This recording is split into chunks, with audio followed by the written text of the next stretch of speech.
Alright, well, Carnage and Relic are part of Team Rita, who right now are halfway through their matches right now. 2 played, 2 to go. Tonight will be 2 of them, and they have so far been undefeated with a total of 398 frags to their name and only 107 deaths for a net score of 291. 4 matches won. 4 maps won, actually. So these guys have, you know, not been taken down yet. So we'll see if that changes tonight, as we saw in the case of CSQL versus Top. Indeed. And I mean, we're looking at the caliber of player here is phenomenal. Well, I will let you know that Ultra and Blatrix are, and don't get me wrong here, they are Sexy Beasts. That's the name of their team.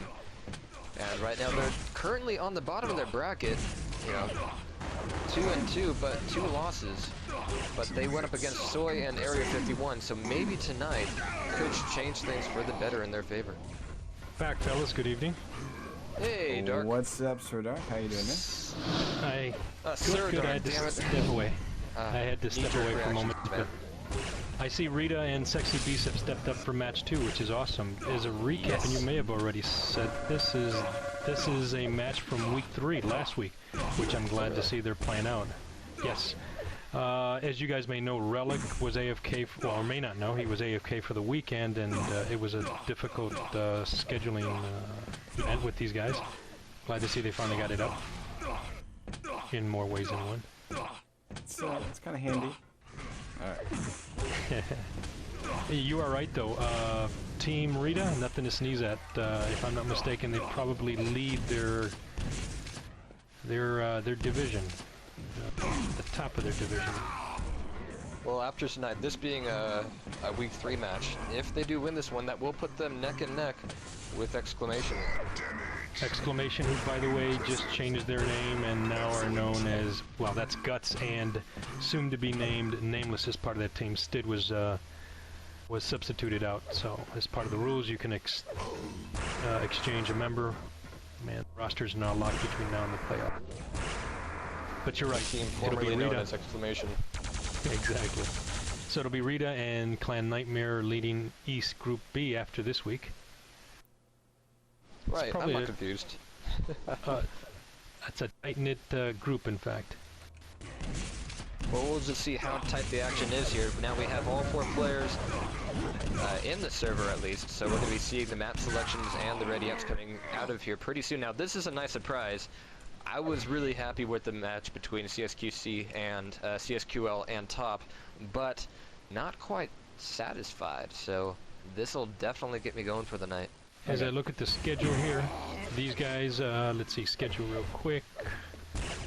Rita gets choice of map 1, Sexy Beasts map 2, and if needed, DM7 for map 3. Alright, we're just looking for the F1s, going to be going over to CA2 for our first round here. Sexy Beast versus Rita. I really like Trinity. I think that's going to work well for 2 vs 2 as well. Oh yeah, we saw some of that the other weekend. Yeah, it worked out beautifully.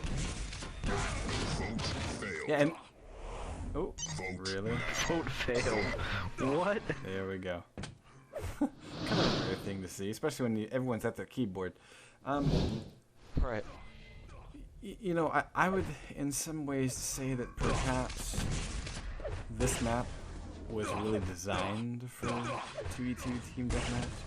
I kind of like it more as 2v2 team deathmatch than I do a Clan Arena. This is my favorite Clan Arena match, or map, not gonna lie. Yeah, it's not quite as rail heavy as the Asylum. You know, thinking about it, I kind of got to side with you there, because the quad is in such a place where you can really have some amazing plays and amazing steals, which we've seen in the past. The red also in a precarious position, and you know, thinking about that LG next to the jump pad, I'm like, well, you know, in DM and things like Clan Arena, that's really such a death trap. Here in 2v2, it's a little less so, so I'm wondering, you know, you might have some merit there. But on the other hand, I'm wondering, was any map really designed for 2v2 TDM? Probably not. It looks like we're just waiting on Sexy Beast. They don't feel like they're sexy enough. Must be sexy. Next time, do it in more of a, you know, Dr. Frankenfurter type thing. And I want to see the fishnets. Then you gotta sing Creature of the Night at QuakeCon. Touch me. Okay, now you definitely have to do it. Oh dear. Good stuff. Alright. And whoever gets the lowest amount of wins in King of the Hill will get that email to them. There's your consolation punishment. Alright, well, we have this map live. Enough dicker foolery around. Sexy Beast versus Rita, and we are live now. And it looks like what could have been a Red Arbor start. It's going to be a Plasma Gun start. Sexy Beast. Wow. Relic's already got that rail. Yeah. Now we're just gonna call here Bebop. Probably the easiest way to do it. Maybe Ed. Either way. To start scouting. Relic is holding down the rail room, picking up the yellow. So looks like this is gonna be kind of his camping spot. Let's see. Red Armor is up. Let's go take a look at the rest of the map. We've got Bebop down below, looking to. Looks like Red Armor did not go to either of Sexy Beast. First quad coming up into Relic is all over it, but he's been double teamed. He picks it up. Can he survive? Yes, he survives long enough to pull the trigger on that rail, and that's going to extend the lead 6-1. And he's going to head right back to red and be stacked. Bye-bye. Bladrix making a huge mistake coming in there. Bebop not going to survive against that quadded rail either. That's 8-2. Now 3 of these 4 quad kills have been with the rail. Holy crap. Yeah. And there's a nice play there. Relic not getting too hasty with that quadded rocket. Lets Carnage deal the damage and get that 9th frag for the team. Carnage picking up Bebop one more time. That's 10-2. So right now, Bebop needs to stop running head first into a wall because it's looking painful from where I'm sitting. Ow, yeah. There's definitely going to be some hurt feelings here, but now, Relic heading back up the LG pipe. He's definitely making a strong play, keeping on top of Railgun, and this is a map where you can actually make a play to control a weapon because it's in such a precarious position. Relic getting knocked off here a little bit, going back through the teleporter just in time for the red. Now he's going to be heading back over to rail, making sure that nobody from Sexy makes it out of there alive or with the rail. That was actually a fall to the death there. That was a crater. And if we take a look at it, oh wow, the way that Rita's playing this, it looks like Relic, when he's off at red, then he's got Carnage over at rail.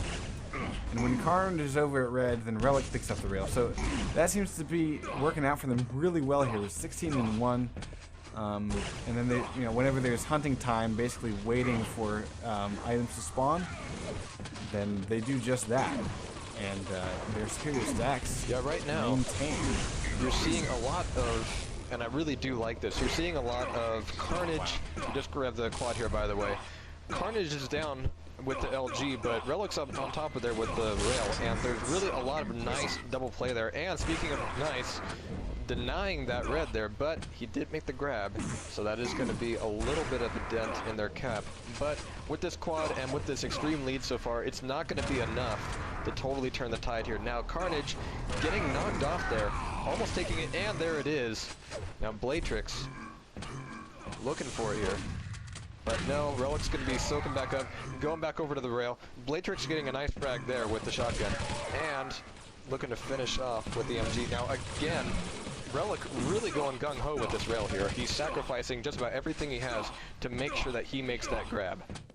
Yeah, and although I kind of liked the play by Bladrix, he was anticipating a weapon switch.